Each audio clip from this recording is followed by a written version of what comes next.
Hello. Hi, Christian. How you doing, Andy? Andy, great. Nice to see you. Come in. This is my studio. Brilliant. We're on the Isle of Wight, and again, beautiful sunny day here. It's lovely. It's not like that in Scotland. No. Beautiful though in Scotland. Yeah, so this is my kind of live room, but it's very much centred around me, just my workflow, what I do. Lots of reamping more than playing guitars, but I do hack away at everything. That's a lovely. Is that a Fender Tweed? Yeah, so that's an original 50. It's my favourite amp. This is like a 56 Fender Champ, Right. all signed and everything. And they sound really fat, don't they? Unbelievable, massive. Yeah. So once you get a really cool mic on here, this is the Sontronics. This is my favourite mic. This will give you the closest sound to the amp that you want, but it will sound as in your face as a plug-in. When you get the SM57s, it sounds, if you're trying to do this really super real stuff, it tends to sound a bit distant, a bit rocky. Right. That's amazing, that halo, that mic. And then my favourite amps are these two, Orange, kind of rock and roll. This is really easy to record, great. Dan Armstrong, this sounds like the Stooges. Just basically sounds like, you don't need distortion, nothing, it just sounds like the Stooges. And this sounds like the 70s, my kind of Radioheady 70s Randall. And then that's the bass amp, which just sounds like a bass amp, really. Fantastic. Probably. These latch lakes. Yeah, all latch lakes everywhere. In Music Messer, they Yeah. demonstrated they had an anvil hanging from a latch lake over people's heads. Yeah, I've had 4 mics on. I've got their extra bits as well that all poke off of it somewhere, and you can have all different mics coming off, and I have 3 or 4 over the kit at once, so you don't have to A/B. But I had some mics. They're very expensive, but I had some mics fall over that were very, very expensive. Right. And I smashed an Altec mic, birdcage mic, and with a normal stand. One day it just went bonk. So I thought, well, I'll get these. And I bought 4 of these. You They're don't brilliant. think of it that way. You No, that's no, absolutely I right. smashed the mic and they can't replace it. So. Use a kit? Yeah, I do, yeah. Half my kit's at Ride Theatre still. I've been doing some drums. We might show that later for this score I've been working on. So the snare, the floor tom, and another, I've got a kick drum. Yeah, it's interesting. I'm really into John Bonham, and this is the closest I could get. I've got a selection of the cymbals he used. This is sort of 79 Ludwig. And then Zildjian kindly loaned me these, which, if you listen to John Bonham, and I know you guys have been to Headley Grange, I've got the snare, but it's at Ride Theatre, the big snares. The problem you get is with drumming is that the cymbals take your head off when you start compressing them. Yeah. So I've had this idea. These are supposed to be DI'd, and they're very quiet. Oh. You mic them up and compress the kit with the overheads, and it just brings them up to normal level. You can beat the shit out of the kit. So yeah, that's something new, and I'm going to be working on that. Yeah. So Yeah, this is kind of my writing den. That's where I spend most of my time. gorgeous. This is my vocal mic, and I'm so lazy that actually this pulls out even more, and that you can just swing it around and start singing, and just put your headphones on. It's always set up. And what's your default? It's an Aria. Okay. I could show you. I'll show you my box of mics. I've got everything from 1940. Well, look in here. I mean, this is some sort of go-to stuff. Look, this is just stuff that's knocking around. These are all original. This is like an RCA from Wow. 40s. It looks like it's brand new. It's all from the 40s, and I've got there's microphones. I've got boxes everywhere. This here goes with a bottle top bottom. This is a M7 capsule. That's what they put in the 47s. But I've tried everything, and I did 6 months with that connected to my M49 on one of those stands. Right. And recorded everything twice. Didn't worry about wasting time listening. I just kept going back to it now and again. And my M49 was sold for a very lot of money and replaced with less than a tenth with that. And now I go to that now. So that's an Aria Aria. by Sontronics Aria, yeah. And that's the chat. We've been recording live bass in here, double bass, for Hunters.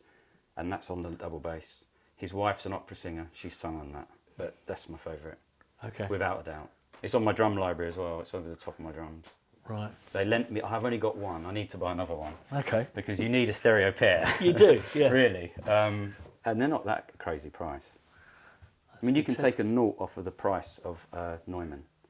Right. Literally a 0 off. And that's my Neumann sold for a lot of money. Telefunken, and that's better. Brilliant. I love it. So what do you have it going into? Okay, that changed. So what I have, if you come over here, it's changed recently what I have it going into. So this is like, this is 50s. These are basically all pre's. There's a little bit of EQ here, and this is a compressor. But this is your old, really old sound thing, the V72. So that's your Beatles, they call it the Beatles kind of channel. And I've had that since Tori Amos. I've had that since the late 80s or 90s. Really nice and warm. That's kind of your character one. This is insane. This is 2 channels from M79, which is like a Motown desk, basically. Quad 8 is the make. Okay. I think it's an M79. It's a Quad 8. And I heard about Quad 8 because I love Queens of the Stone Age.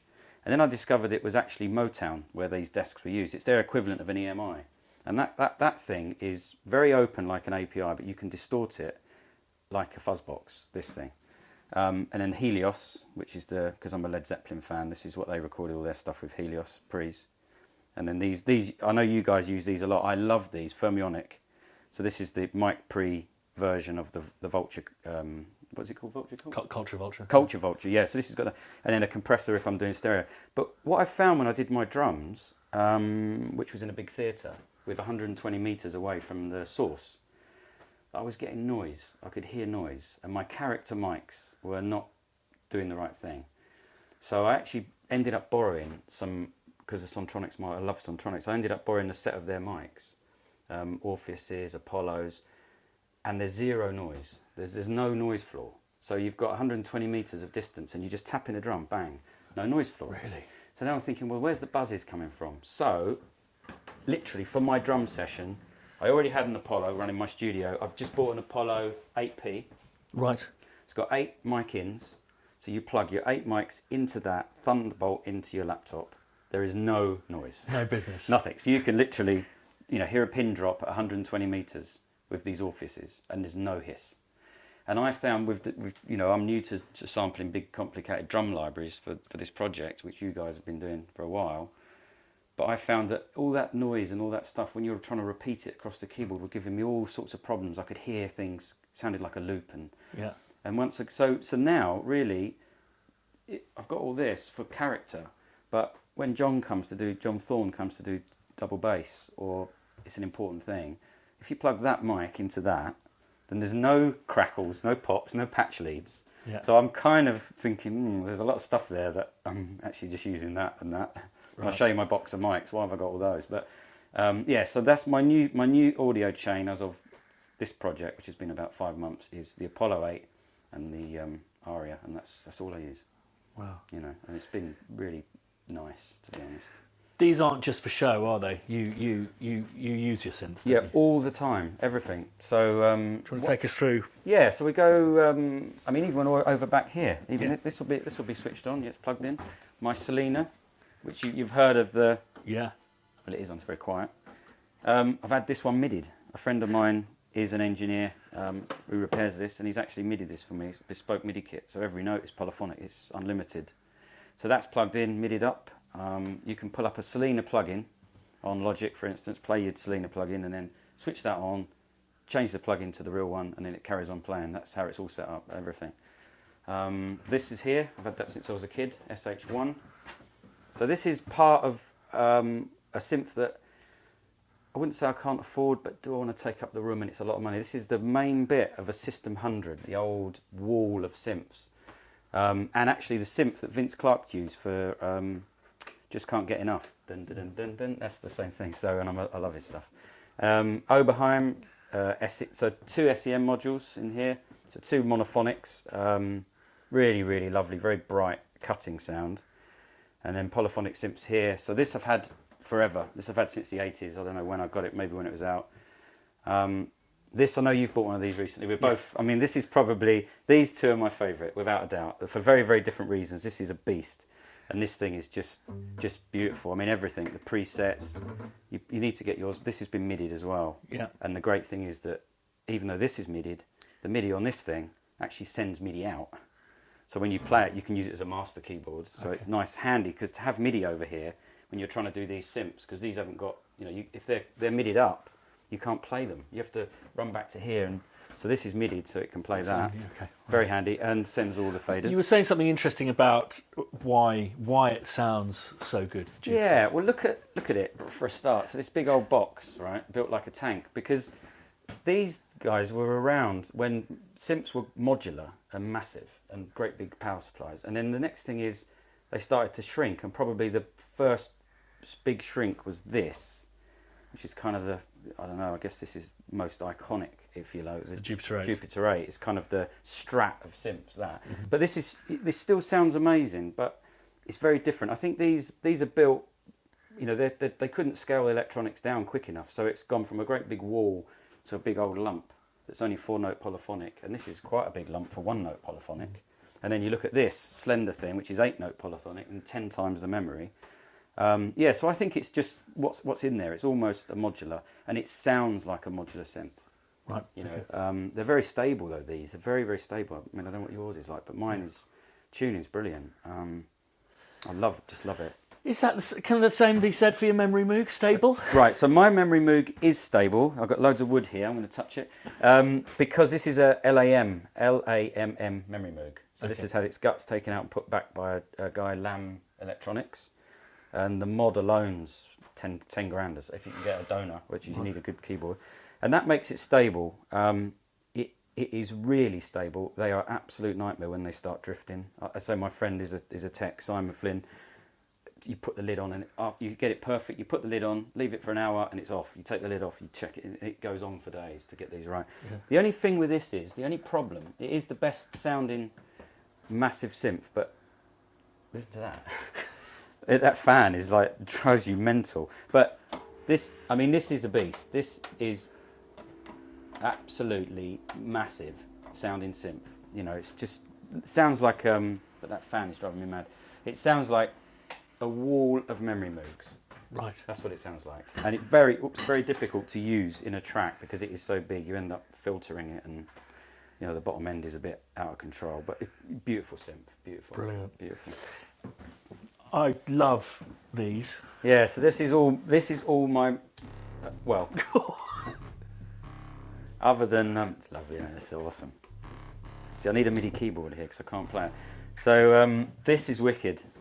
I'll keep it short, but this is this is a Cornwall, not a Putney. Okay. So this was built for me. My daughter is 16 now, and I ordered this I ordered this 16 years ago, and I got it 3 years ago. So I was on the waiting list. I moved house twice, and I phoned up the guy. It's the same guy who makes it. It's all the same parts other than the spring reverb, and it took 13 years to come. And worth the wait? Oh, it's mental. I mean, I love it. And I had mine modded. So mine's. It was originally 1,500 quid or something like this when I ordered it first time round. This comes to 6. You know, I've got sync depths here. I've got patchable. Everything to make it. I wanted it to be usable. The key is this thing here. Do not touch, because there's no CV on these. So this is before CV was invented. So there's no way to play this from a keyboard musically, other than you go in the mic input and you send the mic input with a varying control voltage to the oscillator. The point being, the mic input is like this. Okay. Now that is actually the tracking. That knob is the tracking between each note. So they do an upgrade so that knob will turn 24 times on that pot. So it's a fine tune. Right. Anyone who's forgot to order that, I mean, basically to get an octave out of this is half a day. You know, you get guitar tuning, go bonk, and you just move it just like that. No, it's too much. You know, so you have this. That's the don't touch. This is the don't touch, and this turns 24 times. This is just regular. Yeah, so it's a playable synth. That's not. I did not buy this to make Doctor Who sounds. And when I spoke to Robin, who makes it, I said, I'm not buying this to make Doctor Who sounds. I want to play this like a synth every day. So he said, well, this is what you need, this, and I had the mods, because otherwise it becomes, it's unplayable, to be honest, which is why people don't play it. But if you do play it, it sounds, you know, this is, if you've heard the band Orteco, it's kind of very warm, round, very bit detuney, sort of sounds that you get Tom York, you can hear in the back of some of the radio tracks. It's just very organic sound. It doesn't. The envelope goes through a thing called a trapezoid, which is a nightmare. So it doesn't have ADSR. It just, there is no real attack. It's just a kind of a round. Everything's rounded. No angular. Right. So you just use it for long, big sounds. But it's lovely. And then sort of moving around. These are all these modulars. This is awesome. The ARP 2600. I've had 2 of those. I've had orange one, and now I've got the blue one. or the grey one, and it's probably the best bass synth. These two are the best bass synths ever made. I love them. Of these, my favourite to play, I've got to be honest, is this. And that is the... It's 100M, so the smaller version. Some people have the System 100. That Martin Ware's. Yeah, when I said 100, I meant 700 when I said about that's the big one, the 700. Yeah, the 100's the little one Martin Ware's got. This is a very cool synth. This really works with modern music.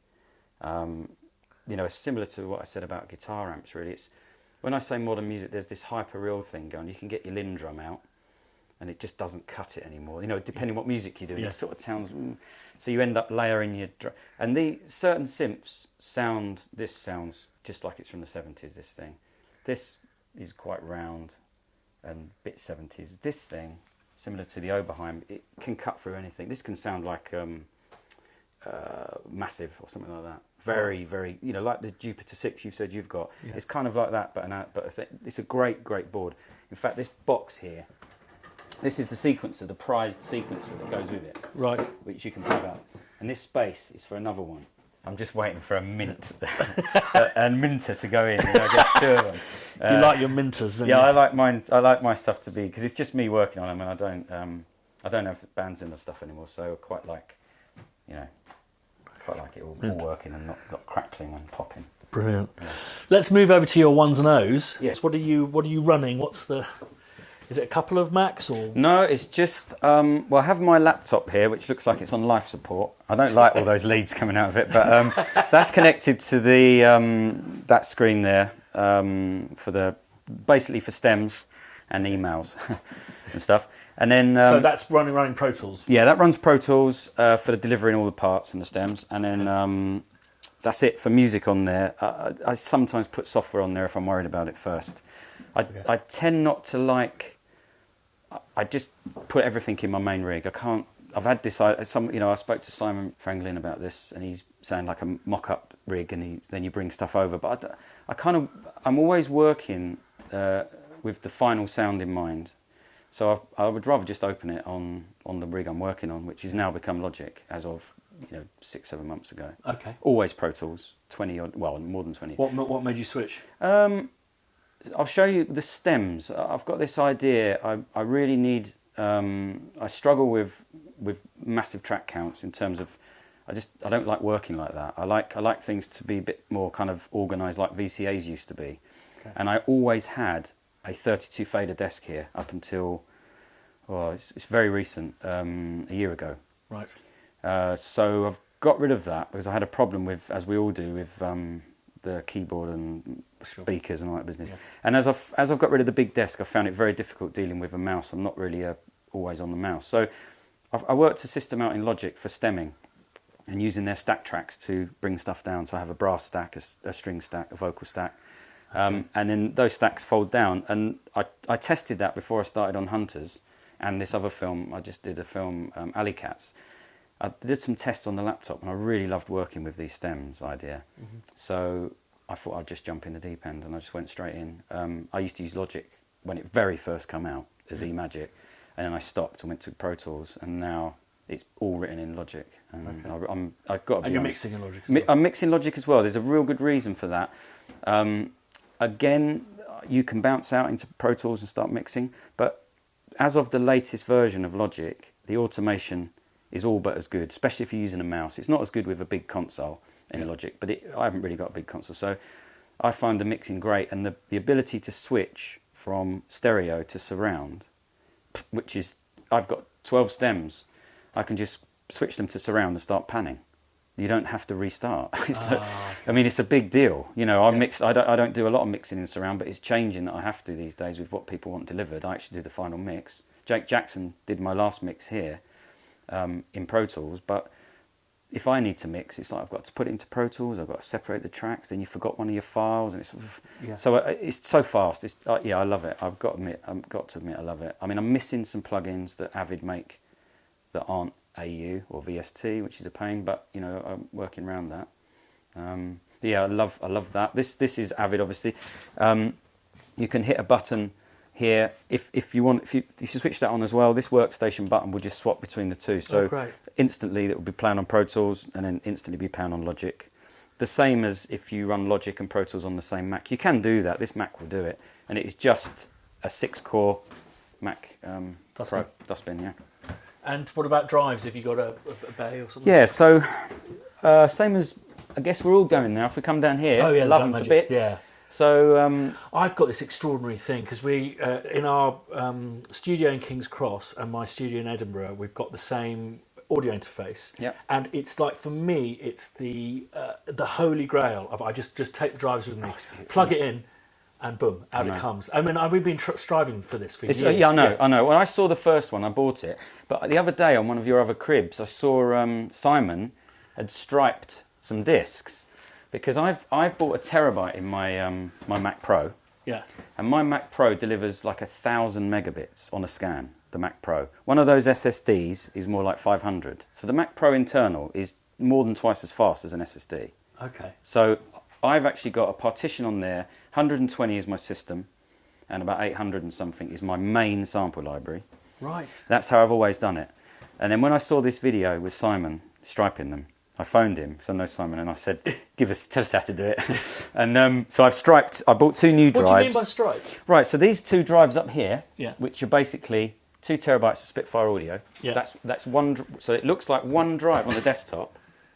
Before you get out of the way, my messy desktop. So it looks like that there is 2 with the Spitfire library. That is 2 terabyte, 1 terabyte SSDs striped as one. So it looks like one icon, and it's twice as fast. And it is fast.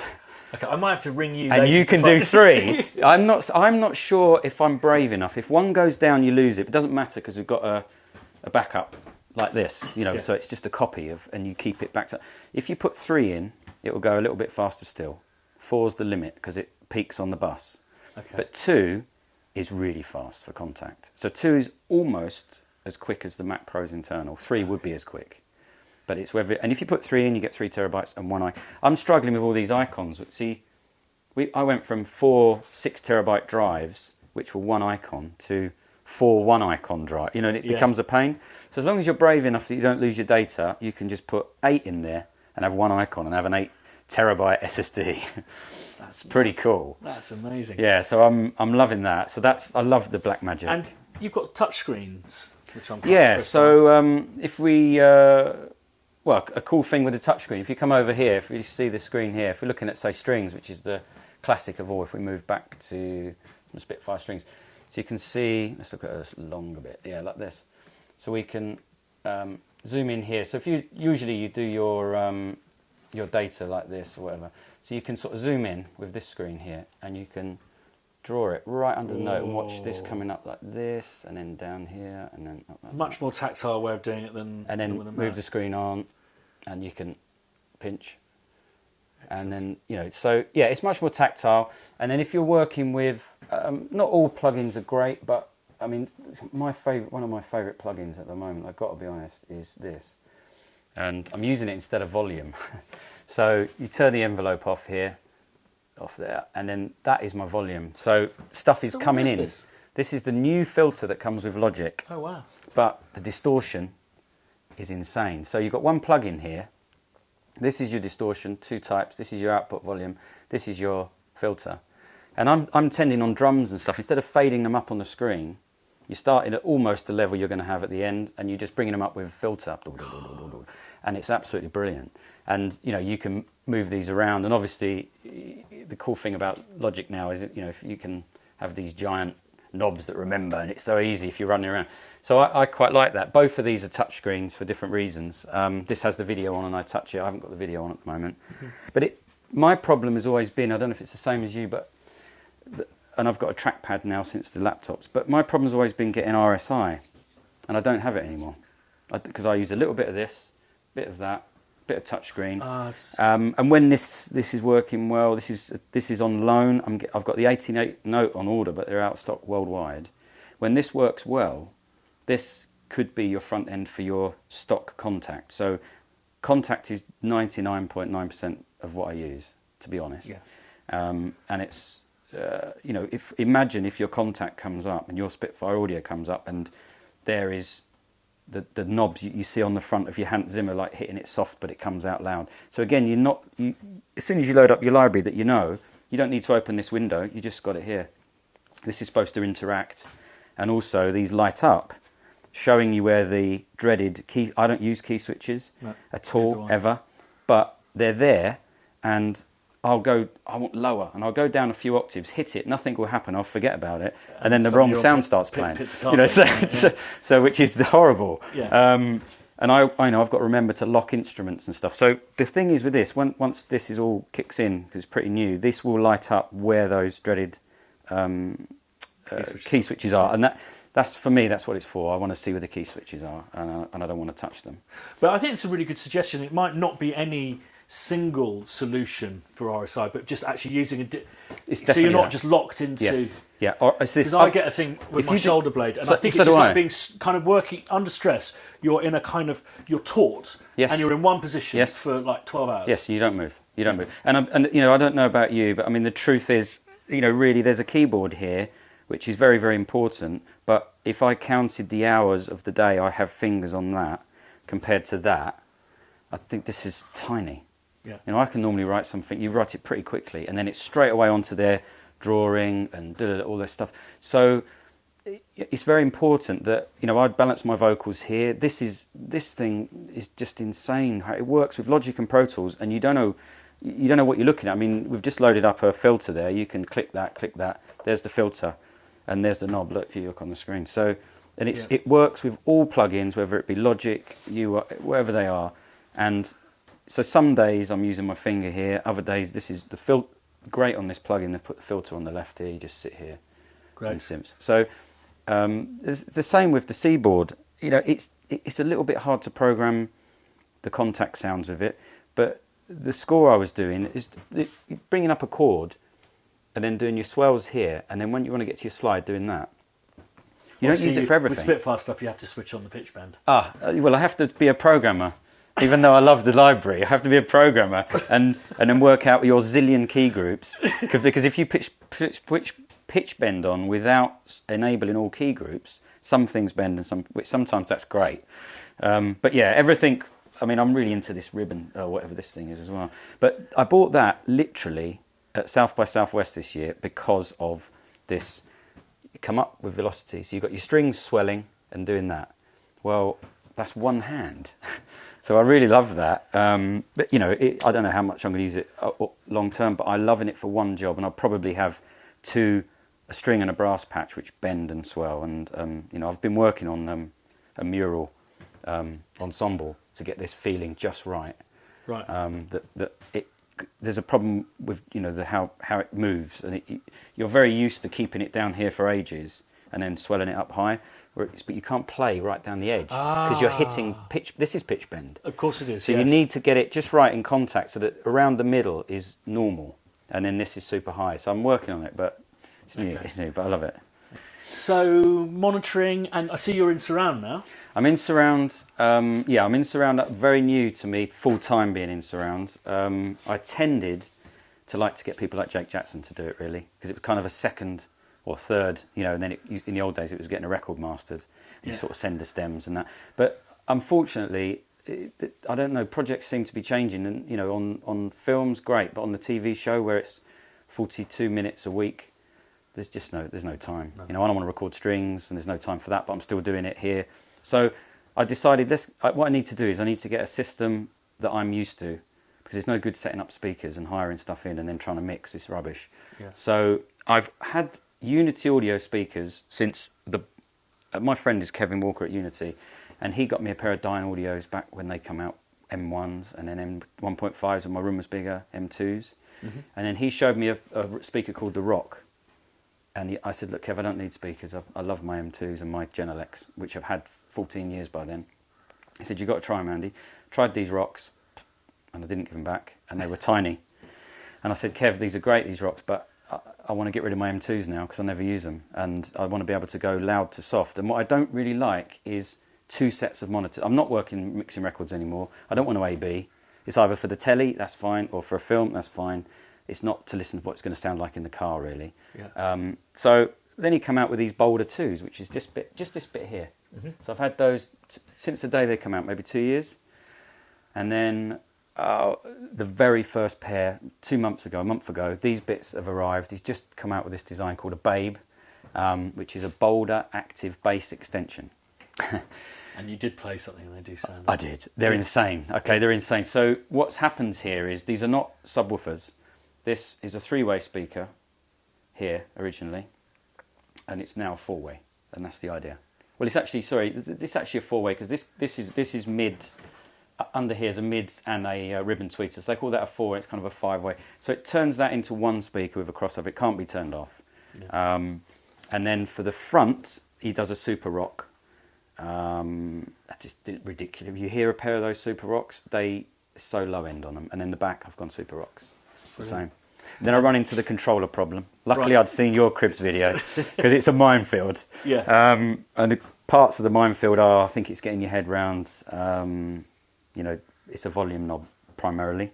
Yeah. Well, I went with this. It's quite a costly volume knob. Well, particularly expensive volume knob, or not as expensive. But then again, what do you listen to? Because before I had these, this Dangerous, which I'll tell you about in a minute, and I had the Boulders, it was amazing. So I had this. Was my main I/O before the 8 come. Yeah. And that is a volume knob, believe it or not, with DIM. So the back of that plugged into my speakers, that was it. And that's how I run for a year and a half. And the sound is incredible. Yeah. Then you start putting little switches in between and you start going, and it's not very quick. My problem was that was quick to mute and dim. And I like to work with dim because I like to work very, very quiet and then have a real big blast. But if I keep moving the volume knob, I lose... especially on a TV show, it doesn't matter on songs. You have to. You need to know exactly where it is, and you roughly know what that sounds like. So this dims well. So I went with this Dangerous Audio, tried it out. Kevin's recommendation as well, and it's the best. I don't know why I didn't buy one years ago. It's crazy. It's so good. It's so fast. You can hear it. But clicking. Also, you say it's the zero. If I look at the specs, I'm not really into that. But Kev read the specs when he come. And it's just basically putting through what you get. And it actually comes with a warning. You cannot hot plug anything into that. You can't unplug or plug anything into inputs 1, 2 or 3 while it's on. It has to be unswitched. There's nothing between the jack and the circuitry. So if you accidentally short it, you'll damage it, and it's not under warranty for that. So they actually make you buy. It's a mess over here. They tell you what to buy, and you buy one of these things, which is this, and you plug that into, say, your aux. You leave that plugged up, and this is your hot swap box. So this thing doesn't get damaged. It's so sensitive to that. And I mean, the sound is just, it's the best I've had. And it's so easy to, for me, with the learning, the kind of surround mixes, I wanted to be able to quickly jump between the front and the back. And I liked a couple of other boxes. I won't name names, but the kind of donk switch was a bit too... I'm quite familiar with one of those. Yeah, it's a bit, it's a donk, and it's sort of like, I want to go... like that, and that's just how I was used to working. So I kind of like that. And the other thing, which is awesome, is this is my laptop running Pro Tools. This is my Mac Pro. The gain's perfect, and I'm only using the laptop out because it's just for reference when it's plugged in. But you can match the gain here perfectly. There's no +10, -4. There's just one input, and it goes right the way through. So that made it really easy because you sort of plug an iPad in, and the gain drops, and you're all struggling. So that's just taking care of it, and it was a great move. And sound is important to you because there are composers who believe that you've got to sit at a piano. It's all about the composition. There are composers who it's kind of a mixture of using the. But for me, when you played me something that's work in progress, it sounds like something that's been bus limited. It already sounds like a record to me. Yeah. And it sounds incredible that you're still working within that kind of mix, and that's sound is such a key thing for you, isn't it? Definitely. My sort of, I started in music, a long time ago, 31 years this year, and my kind of, the whole thing was I started as a synth programmer when the early days of programming with Fairlights and Synclaviers. There was no S1000s. S1000 come, then I was kind of S1000 guy. And never a computer, always a sequencer until a Mac. I didn't have an Atari ever. I didn't really like all that stuff. But my path really was programming, then assistant engineering, and I what I tend to do, writing was something that I was doing without thinking. So I was programming for various bands, and someone sat behind me once and said, Andy, you're writing all the chord structures for the choruses while you're making those sounds, and they're keeping them. So I'm making pads, but while I'm making the pads, I'm playing them, and the sound and the pads staying. And someone said to me, you need a publishing deal. You're writing the bass lines. You're writing all the bass lines. On, you know, I'm not going to go through all the bands, but lots of bass lines, and mainly strings and bass line was my thing. And then that's never changed. So I approach everything the same as I have when I started. It's the sound. Obviously, there's certain things, strings. So you guys have taken care. I'm a John Barry fan. That's my thing. So I love the strings John Barry does. And for me, Mural is the closest. Well, actually, you know, if John Barry was here and he was playing it, you probably wouldn't know. Yeah. So for me, that's nailed that now. And I just need to learn, keep going back to Mural and playing around and working out how to use it to make it sound real or what. So that's taken care of, that type of sound. But everything else is you create the sound while you're writing the line.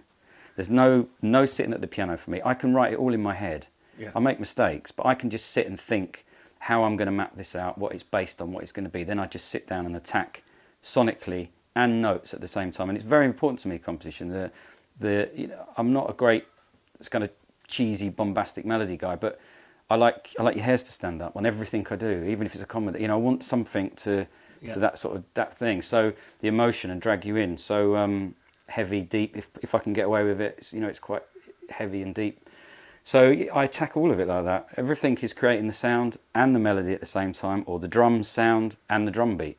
Yeah. And then what happens when I'm working is there is no mix.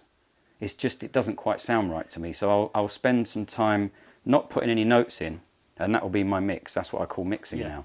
But it isn't mixing. I would never pull these faders down and say, right, now I'm going to mix it. Yeah. I mean, that is just, I mean, that was in the 80s and the 90s for me. Yeah.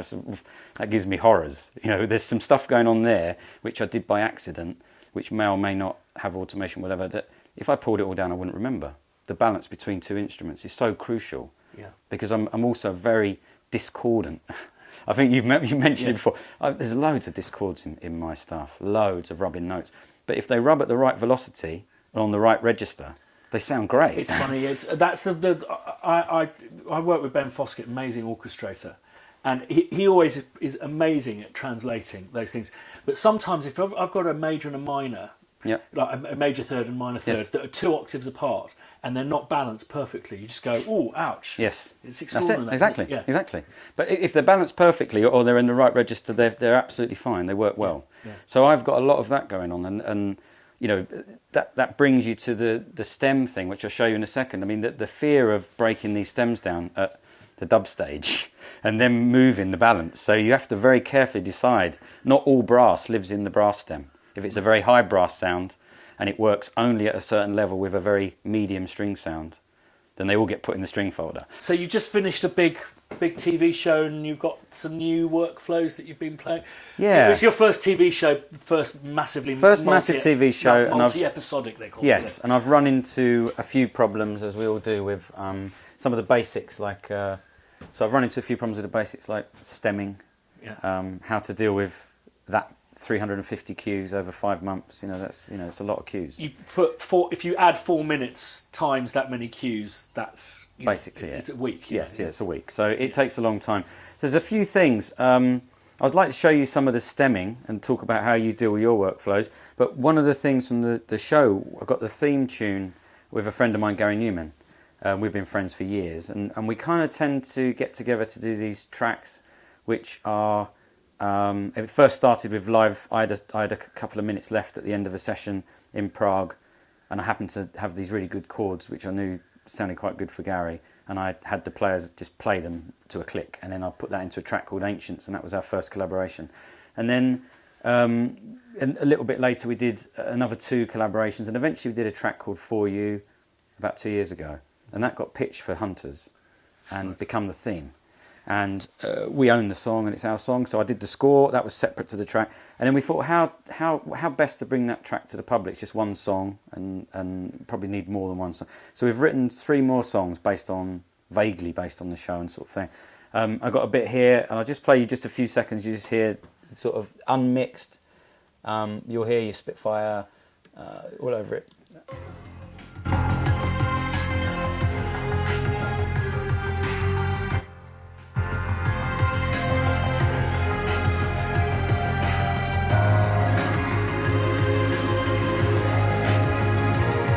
a bit of Gary.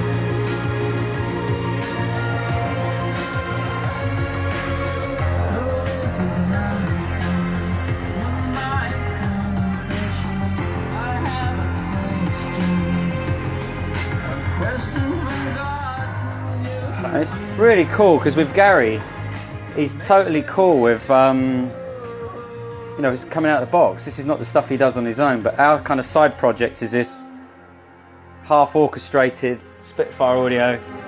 Amazing. No time for real strings, no time for real brass. We'd all love them. Yeah. But And you're doing something a bit naughty there. yes, with your library. So because we're never going to orchestrate this. This is what you see. What I'm doing is I'm using all of your legato patches for mural, which is one of my favourite. So I'm using 3, volume 1, 2 and 3 all at once with 2 volumes pitched 10 cent left and right. And you get this amazing sort of, this half. So with the tuning, just... Yeah, the tuning slightly up, the volume 1 up the middle, and then one's -10, one's thing. And 2 of them set to, funny enough, the portamento, but the lead set to fingered. So that, under the track, it saves the programming of all this lead and portamento because it's this big beat heavy track. But you can hear that kind of, you know, in solo it's over the top, but in a track like that, it just sounds like, oh, maybe they've got some real players in. Yeah. Very fast, just stick it in one patch all on one MIDI channel. That's brilliant. Love it, love it. And you've got, what's this for?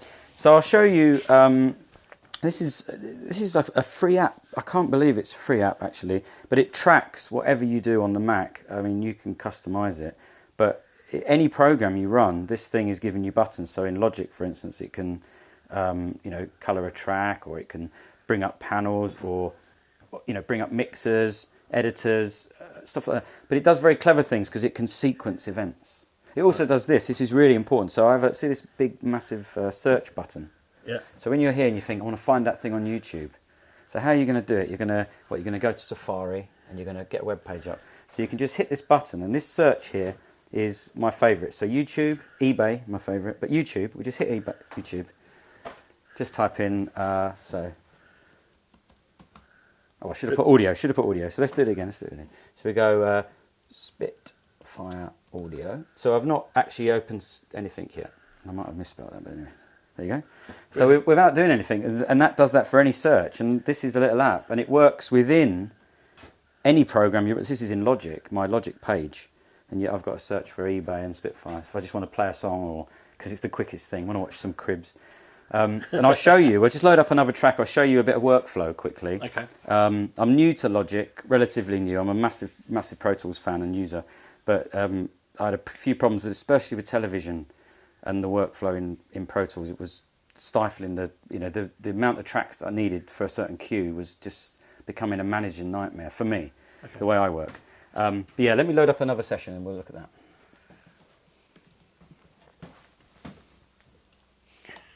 Just hold it for you for a sec, so you rest your hands. Oh, it's a little bit dark, but I don't know. Okay. Did you need? Well, we don't want to change it now, but we could it's fine, shut it's that fine, thing. We can grade it. Okay, let's have a look here. We'll quickly get a track store. Let's bring up. Yeah, we'll bring up something. You need a bit of things in it, don't you? That's really good, actually. Cool. Not something too complicated. A bit of Hans Zimmer piano in. So there's a thing at the beginning of all the. Do you want to use something? Yeah. So there's a. We have the theme tune, but and it was on Monday. And Gary emailed yesterday to say, "Oh, it's only 30 seconds. 15 seconds. I know it's a bit short." But I felt that the show needed the theme tune's very strong, but it's 15 seconds. But there's a thing called a recap in TV, isn't there? Yeah. After episode 1, and I was thinking, well, I think we need. This is going to be about 5 minutes in some places. This recap. You know, some places what we hear we're a minute and a half. So I tried to come up with a memorable theme, which isn't really the theme. I'll clear this screen off because we get in trouble. And so this happens at the beginning of every show, but you'll also see that I have these things here. Now this is not a big session. This could be 300 or 400 tracks. This is not. This is 31 tracks, but all we're seeing, other than the dialogue, we're seeing 1, 2, 3, 8 tracks. And what Logic has, we can play a little tiny bit of this. Make sure there's no video running. It's good. Yeah, close that. And you can open those out.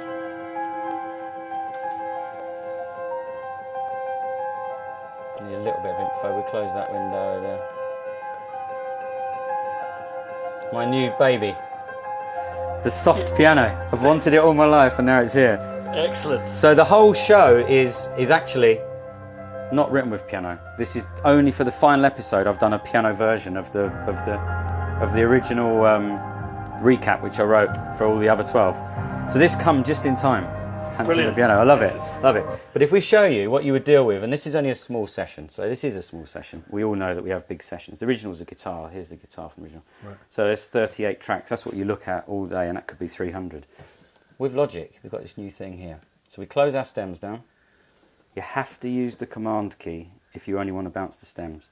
So you select that, and you command select down here.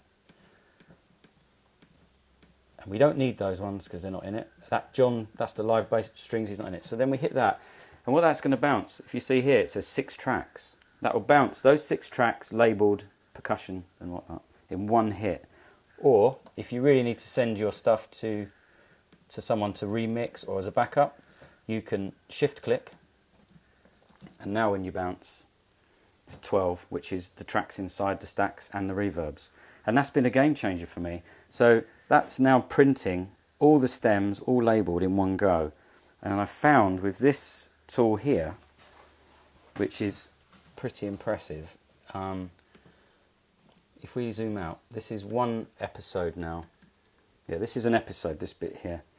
So if we load up this, we'll look up this thing's called Audio Finder, and if you're not using this, you should get this. This is really, really good. So load up Audio Finder, here it is. We'll put it over on the other screen. Where is it? Bring it up here, full screen. Yeah, this is Audio Finder. We bring this over here. So this is one. These here are my reels. I've made a folder, and this is all of the music. This is episode 13.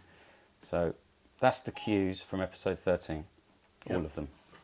So we'll spot one in. Audio Finder will do this. It will. You can put the timeline anywhere you like, and you can hit this button on Audio Finder. Spot to stack. Right. Wow. So if you saw that, I'll do it again if you want to see again what I'm doing. So here is all the cues for a complete episode, one episode, so that's 40 minutes. There's one button here, and what we're going to do, we'll close this stack, because this is a stack, because I don't like mess, so everything's in a stack. So we're going to that's one episode, and we're going to do it again. We're just going to go spot to stack. And then it says, do you want to make the stack? Yes, we do. So that there is spotted 40 minutes of music. If there's any overlaps, it's on its own track. And then to clean it up, you could call that temp or whatever it is. And it's done it in one button press. And it's like, what was a second? That's but I've spotted episode 1 to episode 13. Obviously, we had a problem with time code then. But that's the idea. So this is a great little tool. And I love the idea of those tools. I mean, it also does, this is a touchscreen. So it can also do, you can select this bit here and send that to Logic. Just that one bit of file, that's gone. It's gone straight.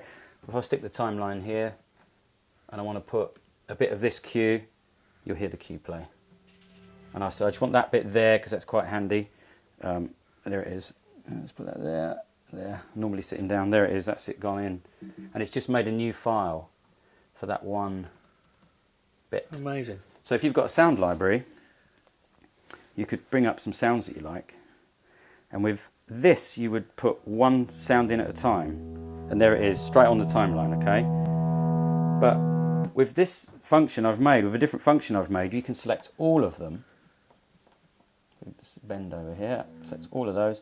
And we can say, spot to new track. So then we get, boom, they'll all come down on new tracks. Amazing. So it's really cool. And it's just a free app. You know, it's free. Amazing. Really cool. That's brilliant stuff. Well, thanks so much for your time, Andy. Certainly welcome. Just one little question I love asking. Yeah. You mentioned to me earlier over lunch that you've been in the music industry for 30 years. 31 years this year, 31 yeah. years. If you could go back, say 28, 29 years and tell yourself something, what would that be? Well, I wouldn't like to sound sort of modest or anything, but I think I've always told myself to be to try and not be specialist too much. Yeah. I'm definitely not the best programmer or best player in the world, and I'm not the best composer. But I've always tried to... I think I would like to say that I sort of learned early that I didn't get many gigs if I was just good on one thing.